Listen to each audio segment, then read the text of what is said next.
Hello, welcome to my YouTube. And आजको video चाहिँ it's going to be अलिकति different किनभने आज चाहिँ मैले हल भिडियो बनाउन लागेको छु। यस्तो खाले बसेर हल भिडियो बनाएको चाहिँ मैले अगाडि बनाएको थिइनँ। आज चाहिँ अस्ति काठमाडौँ गएको बेला चाहिँ फ्यु थिङ्सहरु पर्चेस गरेको थिएँ मैले ठमेलबाट अनि ललितपुरको मंगल बजारबाट। आज चाहिँ त्यही मैले के ल्याए भनेर हल भिडियो बनाउन लागेको। सो लेट्स सी के ल्याए भनेर। सुरुमा चाहिँ म मंगल बजारबाट लिएको सामानहरु देखाउँछु, त्यसपछि ठमेलबाट लिएकोहरु देखाउँछु है। So let's get into the video. सुरुमा चाहिँ मसँग छ यो सुरुवाल। कसरी देखाउने यस्तो यु क्यान सी यस्तो छ। यो चाहिँ मैले आई थिंक 500 or 450 समथिङ कतिमा लिएको थिएँ। यो भन्दा अगाडि मैले सिमिलर यही सुरुवाल अनलाइन अर्डर गरेको थिएँ। त्यो चाहिँ मलाई 950 समथिङ कति परेको थियो। 950 पनि मलाई सस्तै लागेको थियो त्यति बेला चाहिँ, बट त्यो त्यहाँनिर 500 आई डोन्ट नो 500 कि 450 कति कन्फ्युज भएँ। त्यतिमा पाउँदा चाहिँ म छक्क परेको थिएँ किनभने अगाडि यो मैले यही खालको सुरुवाल चाहिँ मैले 950,000 समथिङ कतिमा किनेको थिएँ। एन्ड यो सुरुवाल चाहिँ मंगल बजारको स्ट्रीट भरि पुरै एकदमै फेमस रहेछ। सबै ठाउँतिर यही सुरुवालहरु झुन्डै राख्नु भएको थियो। सो यही हो मेरो first purchase and I am loving this. गर्मीमा लगाउनुको लागि पनि हुन्छ। यो पातलै छ, कपडा यस्तो छ। कलर पनि धेरै थियो अप्सनमा, बट मैले चाहिँ यही ल्याएँ। अनि नेक्स्ट थिङ आई हैव चाहिँ यो सक्स दुईटा मैले लिएको। सक्सहरु त एकदम एसेन्शियल नै भइहाल्यो। नर्मली सक्सहरु चाहिँ बाहिरतिर जोडीको 100 रुपैयाँ भन्छ, बट त्यहाँनिर चाहिँ ठ्याक्क त्यो एउटा बास्केटमा 150 को 2 जोडी भनेर लेखेको थियो। कलर पनि स्वीट छ, यसको टेक्सचर पनि कम्फी छ। एन्ड यही हो मेरो second purchase. And this is it. यस्तो छ। यो मैले लगाएकै छुइनँ, लिएर यतिकै छ। लुक एट दिस, क्युट छैन त? यो भयो। And next thing I have is यो के भन्छ यसलाई, फिङ्गर होल्डर भन्छ होला आई गेस। ठ्याक्क मेरो यो सँग पनि म्याच हुने रहेछ। त्यस्तो चाहिएको त थिएन, बट 50 रुपैयाँ भन्दै हुनुहुन्थ्यो, द्याट्स वाइ। यो चाहिँ नचाहिए पनि त्यो आफूसँग भयो भने त्यस्तो युजलेस त हुँदैन, कामै लाग्छ यसरी टालेर हैन। And this is it. यस्तो छ। यसको फ्लावर प्रिन्ट रहेछ, स्टार पनि रहेछ यहाँनिर, star. Oh my God, bling bling. यही हो। Next thing I have is के देखाम, यो लुक एट दिस। आज भोलि चाहिँ पुरा मलाई यस्तो ज्वेलरीहरु लाउनु मन लाग्छ त, यस्तो खालको रिङहरु हैन। अनि यो चाहिँ मैले उता काठमाडौँमै हुँदा डुल्दाखेरि लाउँछु भनेर किनेको थिएँ, बट लाउनु चाहिँ पाइनँ। अनि यो चाहिँ यस्तो छ। यो चाहिँ मलाई 150 रुपैयाँ जोडी परेको थियो। सी यस्तो छ। अनि अस्तिदेखि मलाई यो लिनु पनि मन लागेको थियो। त्यहाँ ठिक्क त्यहाँनिर पनि रहेछ, देखिहालेँ अनि ल्याइ पनि हालेँ। त्यसै यस्तो छ है। यो चाहिँ मलाई देख्न बित्तिकै मन परेको थियो। नो म्याटर हाउ मच जति भने पनि म ल्याउँछु भनेको थिएँ, बट लकिली सस्तै रहेछ, 150 रुपैयाँ। अर्को चाहिँ छ मसँग यो इयरिङ्स। Look at this. यस्तो इयरिङ्सहरु त अझ त्यो स्ट्रीटमा कति they have lots of varieties. अझै बोटेगा इयरिङ्स, बोटेगा नै भन्छ नि, बोटेगा इयरिङ्सहरु त कस्तो राम्रोहरु थियो। बट त्यो चाहिँ मसँग अलरेडी थियो, त्यो भएर यो मैले लिएको। यस्तो छ। यो चाहिँ 100 रुपैयाँ को यो चाहिँ यस्तो छ। एउटा भयो, दुईटा तीनटा सेट छ। अनि यो चाहिँ सेकेन्ड टपतिर लाउँदा राम्रो देखिन्छ, बट मेरो सेकेन्ड टप यहाँ पहिला छेड्नु त छेड्दै थिएँ, अहिले बुच्चिहालेको छ। मलाई छेड्नु चाहिँ मन छ। And this is it. 100 रुपैयाँ को इयरिङ्स यस्तो छ। लुक एट दिस, कस्तो राम्रो छ। यसको अरू कलरमा पनि थियो, बट मलाई चाहिँ यही मन परेर मैले चाहिँ यही लिएको। यस्तो छ। Next thing I have is यो दुईटा चाहिँ मैले एकै ठाउँबाट लिएको। यो चाहिँ के हो भन्दाखेरि नोज पिन हो, नाक छेडी राख्नु पर्दैन। यो चाहिँ वी क्यान वेयर यसरी।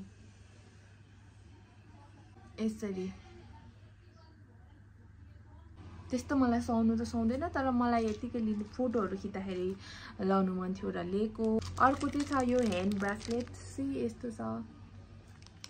यो चाहिँ मैले एक्सपेक्ट गरेको भन्दा अलिकति महँगै परेको थियो, 450 होला आई थिंक।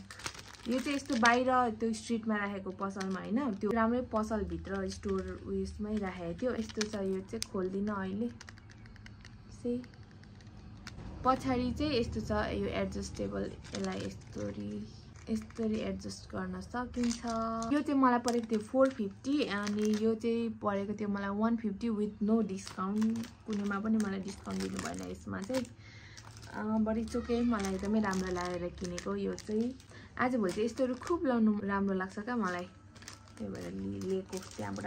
अनि अर्को चाहिँ छ मसँग यो टप्स, ट्याङ्क टप्स। यो चाहिँ यस्तो छ सिम्पल यसको त्यस्तो डिटेलमा देखाउनु पर्ने के पनि छैन 250 कति भन्दै हुनुहुन्थ्यो 200 मा दिनुहुन्छ भने लाने नत्र न त्यस्तो लानु पनि मलाई खास उयो त थिएन बट ओके लानु भन्नु भएपछि चाहिँ मैले लिएको 300 भन्दै हुनुहुन्थ्यो होला सुरुमा बट 200 मा लिएको यो चाहिँ यस्तो छ लाइनिङ प्लस स्ट्रेचेबल छ यो चाहिँ यसको बेस्ट पार्ट चाहिँ स्ट्रेचेबल छ एन्ड त्यही हो सिंगल भएको भए हुन्थ्यो यसको डबल रहेछ बट एनीवे यो कहिलेकाहीँ काम लाग्छ नि त यस्तो टप्सहरु त हैन द्याट्स व्हाई यो भयो अनि अर्को चाहिँ मैले लिएको थिएँ यो कुर्ती रुपीस 250 मा यस्तो अब राम्रो कपडा चाहिँ छैन बट 250 मा व्हाट क्यान बी एक्सपेक्ट हैन ठिकै छ अनि यहाँ मिरर वर्क पनि छ बाइ द वे यहाँ चाहिँ यस्तो छ यो चाहिँ अस्ति मैले ट्राई गर्दाखेरि लिपस्टिक लगाएको अनि यसको चाहिँ सबैभन्दा मलाई मन परेको चाहिँ यसको यो कलर व्हाइट प्लस यो प्रिन्ट चाहिँ मलाई एकदमै मन परेको व्हाइटमा ब्लू प्रिन्ट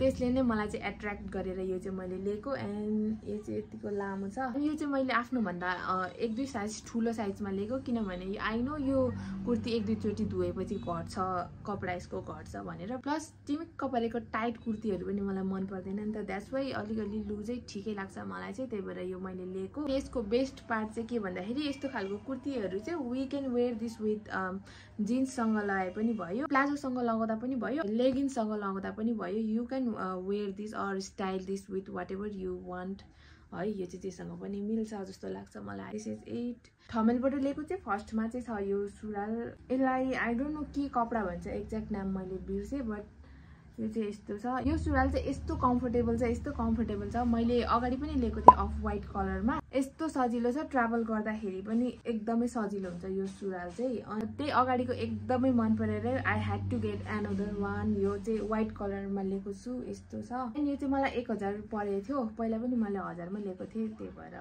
बार्गेन पनि केही गरिन साइज चाहिँ यसको मिडियम छ एन्ड दिस इज इट यो चाहिँ सबैभन्दा कम्फिएस्ट सुराल आई एभर अहिलेसम्म लाएसम्मको सबैभन्दा कम्फिएस्ट अनि यसको चाहिँ ब्याक पकेट्स पनि हुन्छ बाइ द वे अनि फ्रन्ट पकेट्स त भइहाल्यो एन्ड इफ एनी वान त्यहाँनिर गएको बेला चाहिँ यो सुरुवाल चाहिँ ल्याउनै पर्छ जस्तो लाग्छ मलाई चाहिँ खोइ बाहिरतिर चाहिँ मैले देखेको छुइनँ आई डोन्ट नो पाउँछ कि पाउँदैन बट त्यो थमेलको एरियामा चाहिँ 1000 मा आई डोन्ट नो सस्तो कि महँगो थाहा भएन बट यसको कम्फर्टको अगाडि चाहिँ तपाईँको प्राइस पनि वर्थ इट हुनेछ किनभने एकदमै सजिलो छ अनि अर्को चाहिँ यो सुरुवालसँगै लिएको मैले यो टप चाहिँ मैले काठमाडौँमै हुँदा बौद्धमा लगाएको थिएँ एकचोटि अनि यो चाहिँ यस्तो छ यसको कलर पनि मलाई एकदमै मन परेको व्हाइट अनि यस्तो छ यो चाहिँ we can tied off this यहाँनिर गरे पनि भयो अर यसरी साइडमा बाँधेर लगाए पनि भयो अलिकति पातुलो छ कपडा चाहिँ यस्तो बट सजिलै छ यो पनि गर्मीमा ठिक यो शीतल पनि हुन्छ जस्तो लाग्यो मलाई चाहिँ सो एन्ड त्यही हो यो पनि मलाई 1000 रुपिस परेको थियो अर्को चाहिँ छ मसँग यो ब्रासलेट यस्तो एडजस्टेबल यस्तो छ यो चाहिँ अनि यो सँगसँगै मैले चाहिँ यो इयरिङ्स पनि लिएको यो चाहिँ यस्तो छ अनि यो चाहिँ मलाई अलिकति महँगै पर्यो जस्तो लाग्यो किनभने यसलाई 400 भन्दै हुनुहुन्थ्यो योभन्दा अलिकति हेभीहरू पनि थियो तिनीहरू पनि 400 अरे अनि यो पनि 400 भन्नुभयो क्या यो चाहिँ कति परेको थियो मैले बिर्सेँ निहालले तिरेको थियो त्यो भएर मलाई थाहा नै भएन यो छ यो मैले मङ्गल बजारबाटै लिएको थिएँ मैले बिर्सेछु अघि भिडियो बनाउन यस्तो छ यो चाहिँ यसको प्राइस सुनेर चाहिँ तपाईँले भुक्लुकै ढल्नुहुन्छ होला किनभने त्यस्तो सस्तो परेको थियो क्या यस्तो राम्रो छ नि यो चाहिँ यसको प्राइस चाहिँ ओन्ली 150 क्यान यु बिलिभ म आफैले पत्याएको थिइनँ सुरुमा त यो चाहिँ अलिकति यस्तो कुच्चेको छ क्या अस्ति किनभने यो किनेर चाहिँ मैले ब्याकप्याकमा हालेको थिएँ क्या साइडको गोजीमा अनि यहाँ दमक लिएर त्यो ब्याग धुनुको लागि वासिङ मेसिनमा हाल्दाखेरि यो पनि पसेछ थ्याङ्कफुली यसको कलर चाहिँ गएन तर यहाँ चाहिँ कुच्चेको छ यसरी यस्तो छ यसको डिजाइन चाहिँ यु क्यान सी 150 चाहिँ एकदमै अनफेयर प्राइस जस्तो लाग्यो सेलर्सहरूलाई किनभने यस्तो राम्रो छ अनि फेरि कस्तो सस्तो यो फेरि यस्तो हल्लुका पनि छैन हेभी नै छ कसरी त्यति सस्तोमा आयो भनेर यस्तो राम्रो सामान 150 मा आउँदा त आई वाज लाइक वाट भइराखेको कस्तो सस्तो भनेर यस्तो छ अर्को चाहिँ छ यो क्लजर्सहरू यो पनि मैले मङ्गल बजारबाटै लिएको भइहाल्यो यो चाहिँ मलाई 50 रुपिस परेको थियो क्या अनि यहाँ यस्तो क्युट टेडी बियर पनि छ यहाँनिर यस्तो न अर्को चाहिँ छ यो चाहिँ दुईटा थियो ब्ल्याकमा यही साइजको अर्को पनि थियो कालो त्यो चाहिँ त मैले पुऱ्याएछु अहिले मैले भिडियो बनाउने बेला चाहिँ भेटिनँ बट यसको चाहिँ म्याट फिनिस छ क्या यस्तो अनि यो चाहिँ 50 रुपिसको दुईटा थियो कति क्युट पनि छ क्लचर्स भयो सक्स भयो अनि रबर ब्यान्ड्स भयो सेफ्टी पिन तिनीहरू चाहिँ जति स्टक गरे पनि पुग्दैन क्या त्यो हराइहाल्छ अर्को चाहिँ मैले यो लिएको थिएँ पावर ब्याङ्क। यो चाहिँ खास ट्रेकिङ जाँदा चाहिँ एकदम चाहिरहेको थियो, बट त्यति बेला चाहिँ हामीले लिएको थिएनौँ। यो चाहिँ पछि लिएको दमक आउने बेलामा। यस्तो चाहिँ यसको भित्र चाहिँ के छ 4000 परेको थियो। यो चाहिँ डिस्काउन्ट गरेर चाहिँ 37, 80 कति 3800 भनौँ न त्यति परेको थियो। अनि यो पनि एकदमै चाहिने कुरै हो। यो 65 वाटको रहेछ, मेड फर नेपाल अरे। यो चाहिँ निहालले हेरेर उसले आफै हेरेर किनेको। मलाई यस्तो ग्याजेटहरूको बारेमा चाहिँ त्यस्तो राम्रो केही थाहा पनि छैन, केही आइडिया पनि छैन। यस्तो छ, डाटा केबल पनि आउने रहेछ यसमा चाहिँ। अनि यसमा वारेन्टी कार्ड पनि हुँदो रहेछ। अनि यही हो। लास्टमा चाहिँ छ यो दुईटा बुक, के छ यसको नाम पनि। यो चाहिँ निहालले उसले पढ्ने भनेर लिएको यो चाहिँ। अनि यो चाहिँ मलाई पढ भनेर उसले रिकमेन्ड गरेर किनिदिएको। यो चाहिँ फिरफिरे अरे, यहाँ त उल्टो देखिने रहेछ। यसको चाहिँ यो प्याक यस्तो छ, खोलेको पनि छैन। बाई बुद्धि सागर होला आई थिङ्क। यो चाहिँ त्यस्तै लेखेछ, फिरफिरे बुद्धि सागर भनेर। यो बुकको बारेमा चाहिँ मलाई केही पनि थाहा छैन, कसले लेखेको कस्तो छ भनेर। निहालले तर रिकमेन्ड गरेको राम्रो छ, यो एकदमै चलेको बुक भन्ने थियो। मैले चाहिँ पहिला सुनेको थिइनँ, बट हेरौँ कस्तो छ, पढेर थाहा हुन्छ। अनि यो चाहिँ उसले उसको लागि आफ्नै लागि भनेर लिएको। यो दुईटा गरेर चाहिँ 1800 समथिङ कति परेको थियो। आई डोन्ट नो यो दुईटामा कुन चाहिँ त्यस्तो महँगो हो। अनि आई थिङ्क यति नै होला आजको सामानहरू चाहिँ। कस्तो लाग्यो भिडियो? इफ मन पर्यो भने लाइक गरिदिनु होला, कमेन्ट गरिदिनु होला। And that was it. Thank you so much for watching. See you in next video. Bye by.